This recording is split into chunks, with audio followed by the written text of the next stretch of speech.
A ver, nuestro planeta está vivo, ¿eh? Debajo de nuestros pies y también sobre nuestras cabezas hay unas fuerzas inmensas que no paran de moverse, que están todo el rato dándole forma al mundo tal y como lo conocemos. Y claro, a veces esas fuerzas se manifiestan de una forma, bueno, espectacular y muy, muy poderosa. Vamos a ver qué significa eso exactamente. Por ejemplo, pensemos en los volcanes, en esa furia de fuego. Son capaces de crear islas enteras de la nada o de cambiar el mapa de un continente, a veces en cuestión de horas. ¿O qué me decís de la fuerza de los terremotos? Liberan una energía que es que ni nos la podemos imaginar, desde lo más profundo de la Tierra, y nos recuerdan que ese suelo que pisamos, pues no es tan sólido como parece, ¿verdad? Y ojo que no todo viene de dentro, también hay que mirar hacia arriba. Ahí están las amenazas del espacio, como los impactos de meteoritos, eventos cósmicos que han marcado la historia de la Tierra, y muchas veces de forma catastrófica. Vale, tenemos volcanes, terremotos, meteoritos, todos son fenómenos naturales, los llamamos peligros. Pero claro, un peligro por sí solo no tiene por qué ser una catástrofe. Entonces, ¿qué falta en la ecuación? ¿Qué es lo que convierte un evento natural en un desastre en toda regla? Esa es la pregunta del millón. Pues mirad, para entenderlo bien, vamos a hacer zoom en uno de ellos. Hablemos de terremotos. Vamos a ver qué se cuece ahí abajo, bajo la superficie.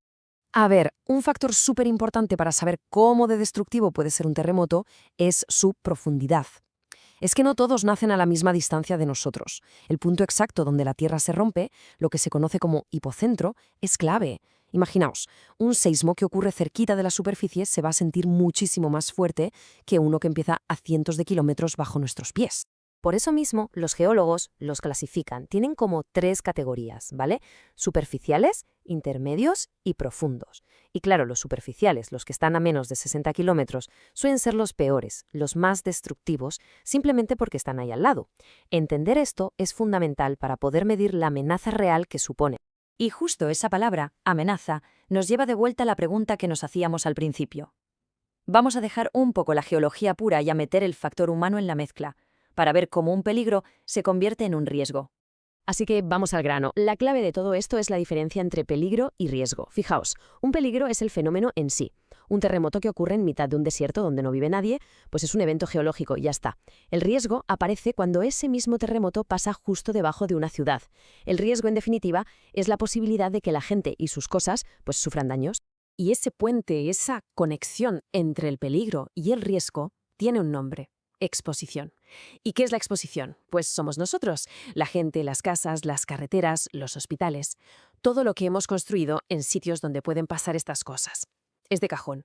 A más exposición, más riesgo. De hecho, todo esto se puede resumir en una fórmula súper sencilla. Peligro más exposición es igual a riesgo. Es una ecuación muy simple, pero que lo explica todo. Porque, a ver, los peligros naturales no los podemos eliminar, ¿no? Forman parte del planeta. Lo que sí podemos y debemos hacer es gestionar nuestra exposición a ellos.